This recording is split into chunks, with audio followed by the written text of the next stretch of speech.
여러분 안녕하십니까. 스카이피플이 제공하는 지식 터는 방송 알고나 삽시다 10월 10일차 방송 시작합니다. 방송 본격적 시작에 앞서서 예고 비스무리한 거 한 말씀 드리겠습니다. 오늘부터 저희가 요 알고나 삽시다의 포맷을 조금만 한번 다른 시도를 다른 시도라기보다는 좀 추가된 시도를 한번 해보려고 합니다. 그날그날의 역사를 지금 계속 말씀을 드리고 있는데 이 포맷은 그대로 진행을 하되 그날그날에 따라서 그렇지 않은 날도 물론 간혹 있을 겁니다만은 문용기의 이딴 생각 저딴 생각이라는 부록을 하나 첨부를 할 겁니다. 그래서 매일 내지는 매주 그날에 있었던 것, 또 최근에 있는 어떤 정치적인, 시사적인, 문화예술적인 이런 사안들을 다 포함해서 현 상황에 있는 것들에 대한 저의 사견, 유언비어 이런 것들을 제 생각임을 앞세워서 한번 얘기를 짧게 하면서 여러분들의 공감을 유도하는 그런 시간을 같이 가져보려 합니다. 그래서 오늘 10월 10일차 방송부터 문용기의 이딴 생각 저딴 생각이 같이 진행이 됩니다. 그거를 좀 양지해 주시고 오늘 10월 10일차 방송을 시작하도록 하겠습니다. 일단 알고나 삽시다 본격적으로 시작을 하겠습니다. 오늘은 1932년 일본의 수도 도쿄로 가보겠습니다. 그곳에 우리의 이봉창이라는 독립운동가가 함께 합니다. 오늘은 이봉창 열사가 사형을 당하신 날입니다. 일본 천황을 폭탄으로 제거하려고 하다가 결과적으로는 실패를 했지만 일경에 체포가 돼서 형장의 이슬로 사라지신 날이 바로 1932년 10월 10일입니다. 그래서 오늘은 이봉창 열사를 여러분께 소개해드리고 같이 이야기를 나누는 그런 시간을 갖도록 하겠습니다. 원래 10월 10일은 북한 얘기도 좀 할 수 있는 날이고 대만 얘기도 할 수 있는 날입니다. 대만이 오늘 쌍십절이라는 국경일인데 이런 거 저런 거 다 생각해 보다가 그래도 가장 의미 있는 것이 이게 아닌가 싶어서 이봉창 열사를 여러분 앞으로 초대를 하게 됐습니다. 32년 10월 10일 당시 상황부터 먼저 얘기를 해 드릴게요. 일본 도쿄, 수도인 도쿄에서 그날 그 히로히토 천황이 직접 참석하는 관병식이라는 행사가 진행이 됩니다. 이게 관병식, 병사들을 보는 거예요. 볼관자. 그러니까 열병식 같은 거죠. 당시 32년이면 일본 놈들이 만주 사변을 일으키고 그쪽에서 계속 초반에 승세를 이어가던 때입니다. 그러니까 일본 내에 그 군국적 분위기, 일본군과 관련된 이런 분위기들이 최고조에 달했을 달했을 그럴 시기이기 때문에 관병식도 아마 어마어마하게 진행을 했을 겁니다. 그래서 천황이 직접 참석을 하고 현장 분위기는 말도 아니었겠죠. 여기저기서 만세 부르고 분위기가 극도로 고조된 그런 날이었습니다. 이때 11시 44분경, 그러니까 한 12시 거의 다 돼서 관병식이 끝나고 일본 황제가 이제 마차를 타고 돌아가는 그 순간에 폭발 사건? 폭탄이 터집니다. 예. 그래서 난리가 나죠. 그 축제 분위기가 순식간에 아수라장이 되면서 히로히토 천황은 허겁지겁 죽임을 면하고 현장을 빠져나가고 대신 그 국내 대신 그러니까 장관이에요. 그 장관이 타고 있던 그 마차가 전복이 되고 난리가 났죠. 그리고 이제 일본 경찰이 현장에서 범인을 체포하겠다고 닥치는 대로 조금이라도 거동 수상한 자가 있으면 바로 구타를 하면서 마구잡이 체포를 하던 그런 상황이 벌어졌답니다. 그때 말쑥하게 차려입은 한 신사가 일본 경찰 앞에 딱 나타나면서 그만하시오. 무고한 사람들 그렇게 마구잡이로 때리지 마시오. 그만하시오. 내가 범인이오. 갑시다. 그러면서 끌려가신 거죠. 그게 이제 32년 1월 8일 날 있었던 일이고 그로부터 약 10개월 후에 우리 이봉창 의사께서 사형을 당하시게 되는 날입니다. 이봉창 의사는 당시 한인 애국단 한국이 아니라 한인애국단 소속입니다. 이 한인애국단은 상해 임시정부 소속이고 김구 선생께서 그 총대장을 맡아서 하던 의열단입니다. 직접 행동으로 옮기는 그런 임시정부의 독립투사였던 거죠. 자, 그럼 이봉창 의사는 이 의거를 치르기 32년의 의거를 치르기 1년 전부터 상해 임시정부의 김구 선생님과 함께 이 작전을 모의하고 준비를 하셨다고 합니다.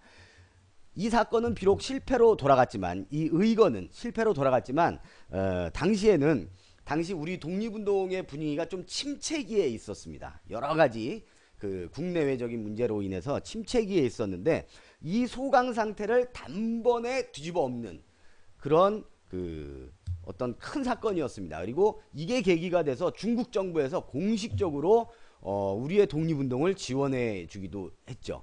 그러니까 전체적인 상황이 소강 상태에서 물꼬를 틔워준 그런 대단한 의거입니다. 스포츠에서도 소강 상태가 이렇게 진행이 될 때 비록 골은 성공 못하지만 특히 축구에서 골은 성공하지 못하지만 결정적인 찬스를 맞는다거나 시원한 롱슛이 나왔을 때 분위기가 확 바뀌는 경우가 있거든요.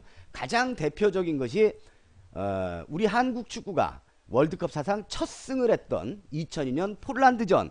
그때 전반전 중반께까지 완전히 소강 상태 내지는 폴란드에 약간 밀리는 형국이었는데 당시 주장인 홍명보가 오른발 중거리 슛을 해가지고 폴란드의 골문을 비록 빗나가긴 했지만 상대방 수비를 흔들어 놓습니다. 그 순간부터 판이 뒤집어지면서 우리가 승리를 하게 되는데 이봉창 선생의 이 의거가 우리 독립운동 당시의 독립운동의 분위기에 그런 역할을 했다. 이렇게 보시면 될 것 같습니다.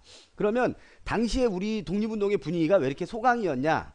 그 부분을 좀 잠깐 말씀을 드리면 1920년 후반을 들었으면서 이제 상해 임시정부가 좀 복잡해집니다. 상해 임시정부 내부 사정도 있고 또 일본이 아주 강력하고 치밀한 그 방해 작전 내지는 임시정부 요원들의 검거 작전을 들어갑니다. 치안 그 작전을 아주 심하게 하죠. 그래서 국내와의 연결고리는 다 끊어지고 그 다음에 상해까지 밀정을 우리가 여러 그 저기에서 보지만 밀정을 파견해서 우리 임시정부 요원들을 암살하기도 하고 또 체포해 가기도 하고 그렇습니다. 그래서 그 독립운동을 그렇게 활발하게 펼치지 못하던 조금 움츠려져 있던 시기고 이때 특히 이런 그 어려운 상황을 타개하지 못하고 쫄아가지고 변절하고 국내로 다시 들어오는 그런 분들까지 계십니다. 대표적인 사람이 우리가 잘 아는 소설 쓰시는 이광수, 그 다음에 뭐 김희선, 정인 이런 양반들이 그 일본의 그 강력한 그 공안 정책에 밀려가지고 변절하고 쫄아갖고 우리나라로 다시 와서 친일파로 활동을 하게 되는 그런 시기. 그 다음에 우리 현대사의 문제야 이승만이 그때 이제 임시정부의 대통령이었는데 똑바로 못했어요. 나중에 요거는 시간 있으면 자세히 털기로 하는데 이승만이 그지같이 해가지고 탄핵을 받기도 하고 뭐 이런 식입니다. 그래서 대통령 중심제였던 상해 임시정부를 국무총리 중심제, 그러니까 내각 책임제로 바꿨던 시기인데 그 직후에 내각의 그 수반이 됐던 분들이 내각을 결성을 못합니다.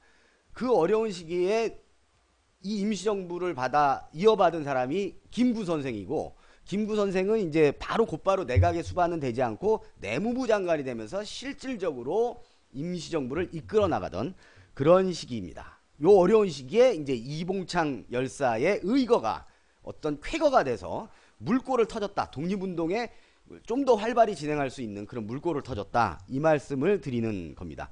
그러면 이봉창 열사는 어떤 분인가 한번 볼까요? 이봉창 열사가 1900년생이네요. 서울의 원효로에서 태어나셨고 보통학교를 졸업하신 이후에 일본인이 운영하는 회사에 뭐 취직을 했겠죠. 처음에 무슨 빵집 같은 데 취직을 했는데 거기서 조선인으로서 그 이제 조선징이라고 멸시를 당하기도 하고 그 다음에 좀 더 성장을 해서 청년기에는 철도 회사에 취직을 하십니다. 근데 이때만 해도 이봉창 열사는 어떤 독립투사로서의 그런 기지를 조금도 보이지 않습니다. 그냥 당시에 그냥 우리가 흔히 볼 수 있는 젊은이들, 그냥 앞날에 대해서 큰 희망 갖지 않고 있는 젊은이들, 10원 벌면 20원 쓰는 젊은이들.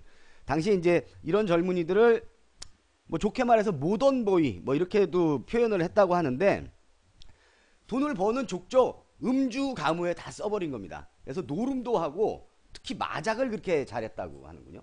여자하고 마작에 빠져서 큰 빚을 졌답니다. 그래가지고 그 빚을 갚느라고 퇴직을 하고 퇴직금으로 빚을 갚고 애랑 먹고 떨어져라 뭐 이랬다는 기록이 있어요. 그리고 이제 퇴직을 하고 나서 뭐 일본에 잠깐 가야 계시기도 하고, 그러다가 또 일본에서도 이제 그 식민지 백성으로의 서름을 좀 당합니다. 그리고 나서 당시에 상해가 지금 따지면 뭐 뉴욕 같은 데니까 큰 세상에 가서 놀겠다 해갖고 이제 상해로 건너가게 된답니다.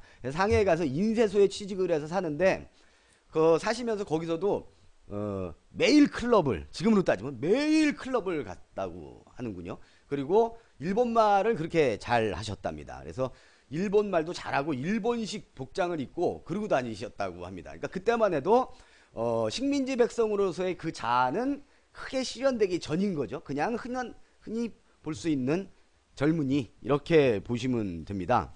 그러던 어느 날 이봉창 열사께서 그 안중근 의사의 동생인 안공근 선생을 만나게 됩니다. 우연히. 그래서 이 안공근 선생으로부터 식민지 백성으로서의 뭐 여러가지 의식화 교육을, 쉽게 얘기해서 의식화 교육을 좀 받는 거예요. 우리 세대는 의식화 교육 상당히 낯이 익은데, 단어가 의식화 교육을 받으면서 조금씩 자아를 찾아가는 겁니다. 아, 내가 맞다, 나 조선인이구나, 내가 일본식 복장을 입고 일본말하고 일본 놈들하고 같이 술 마시고 놀러 다닌다고 해서 그때 당시에 이 이봉창 열사는 이름도 일본식 이름을 갖고 계셨다고 해요. 그런다고 해서 내가 일본인이 되는 게 아니지, 맞다, 나는 나라 잃은 백성이다, 이런 거를 이제 조금씩 알게 되면서 느끼게 되고 고민하고 그러던 시기가 되는 겁니다. 당시에 그 상해에서 그 이봉창 열사의 별명이 일본 영감이었답니다. 거의 일본인들하고 같이 놀러 다니고 같이 술 마시러 다니고 일본 이름 쓰고 일본말 쓰고 그러다 보니까 아주 한량이었다고 하는군요. 버는 족족 마시고 쓰고 부킹 들어가고 막 이런 분이셨습니다. 그러던 분이 이제 안공근 선생을 만나서 조금씩 자아를 찾아가고, 이제 아, 내가 이렇게 사는 게 제대로 사는 게 아니구나, 이제 이런 걸 느껴가고 뭐 그런 거죠. 그러다가 이제 안공근 선생을 통해서 김구 선생을 만나게 되고, 그러면서 상해 임시정부의 존재도 알게 되고, 그래서 임시정부에서 일하시던 분들과의 친분도 쌓고, 그러던 일이 진행되던 어느 날, 아마 그 임시정부에 계신 분들이 회식을 하셨겠죠, 지금 개념으론. 그러면서 이제 술을 자시다가 그런 얘기가 중과 술자리에서 나왔답니다. 천황을 죽이면 되는데 아우 힘들어, 뭐 그 작전을 어떻게 펴, 이런 얘기를 하고 있을 때 당신은 이봉창 열사 이전에 이봉창 씨가 갑자기 아, 그거 내가 할게요, 그거 어려워? 아, 나 일본 있을 때 봤더니 무슨 퍼레이드를 하는데 천황이 내 앞으로 이렇게 지나가더라고, 마차가. 아, 그거 쉬운데, 그렇게 쫄 필요 없는데, 뭐 이런 얘기가 있었답니다. 근데 그걸 옆 테이블에 있던 김구 선생이 딱 캐치를 한 거죠. 듣고 있다가 오호, 저 녀석 보게. 그래서 그 뒤로 임시정부 직원을 붙여서 이봉창이라는 사람을 아주 오랜 기간 면밀하게 관찰을 하게 합니다. 그러다가 결론을 내리죠. 물론 그 사이에 안공근 선생이나 임시정부 그에서 일하는 젊은이들과의 교류를 통해서 이봉창은 그냥 식민지 백성, 날라리 식민지 청년에서 독립투사로서의 DNA가 조금씩 커져나가는 그런 시기였던 겁니다. 그래서 그걸 알아보고 이제 김구 선생이 어느 날 불러서 천황 암살에 관한 이야기를 나누고 비밀리에 작전에 들어갑니다. 근데 바로 작전을 한 게 아니고 수류탄도 사야 되고 또 일본으로 가야 되는 배싹도 말아야 되고 공작금이 드는 거죠. 그 돈이 없어서 1년 정도 이 작전만 짜는 거예요. 그런데 이 비용을 누가 조달을 했냐면 미국에 있던 안창호 선생께서 $1,000를 보내주면서 비로소 중국인을 통해서 수류탄을 사게 되고 여비를 마련해서 도의를 하게 됩니다. 근데 재밌는 거는 그때 이봉창 열사가 배 타고 일본 가는데 일본 놈 친구들이 자기네 본토에 간다고 배웅을 나왔다고 합니다. 그 중에는 일본 경찰도 있었다고 하니까 상당히 재밌는 건데, 김구 선생하고 1년 전에 이미 이 거사에 대해서 논의를 시작하면서도 이봉창 열사는 똑같이 그 이전처럼 똑같이 한량 노릇을 하고 일본인 친구들하고 같이 술 먹고 놀러 다니고 여자 만나고 그러고 다녔던 거예요. 레이더에 걸리지 않기 위해서. 어쩌면 거사까지 치를 수 있었던 거는 당시에 모두에서 말씀드린 대로 일제가 그렇게 강력하게 그 치안 정책을 폈음에도 불구하고 임정에서 요원이 나와서 배를 타고 본토까지, 당시 일본 본토까지 갈 수 있었다는 거는 그들 레이더망에 없었던 이봉창이었기 때문에 가능한 일이다, 이런 생각이 듭니다. 그래서 일본에 가서 말씀드린 대로 32년 1월 8일 날 그 천황이 참석한 관병식장에서, 열병식장에서 끝나고 가는 일본 천황 마차를 향해서 수류탄을 던졌는데, 문제는 그 던져서 전복된 마차가 천황께 아니고 국내 대신 거였다는 게 좀 안타깝죠. 그래서 결국 결과적으로는 실패로 돌아갔습니다. 이것을 놓고 이제 언론에 보도한 내용이 있는데요. 해외 언론하고 우리 언론, 국내 언론하고 완전히 상반된 내용이 들어갑니다. 그 해외 언론에서는 이 거사를 감탄사를 쏟아내면서 칭찬 일색이고, 특히 중국 언론 같은 경우에는 아깝다, 수류탄이 좀 더 성능이 좋은 걸 사갖고 갔으면 국내 대신 것만 뒤집어지는 게 아니라 천황 것도 뒤집어질 뻔했는데 아깝다 이러면서, 당시 이제 중국도 반일 감정이 심했을 때니까 그렇게 이 거사를 봐주는데, 막상 국내 언론은 물론 이제 그 일제 치하였기 때문에 그렇죠. 중앙일보와 동아일보를 위시한 국내 언론에서는 이봉창 열사의 거사를 테러로, 무책임한 테러로 몰고 갑니다.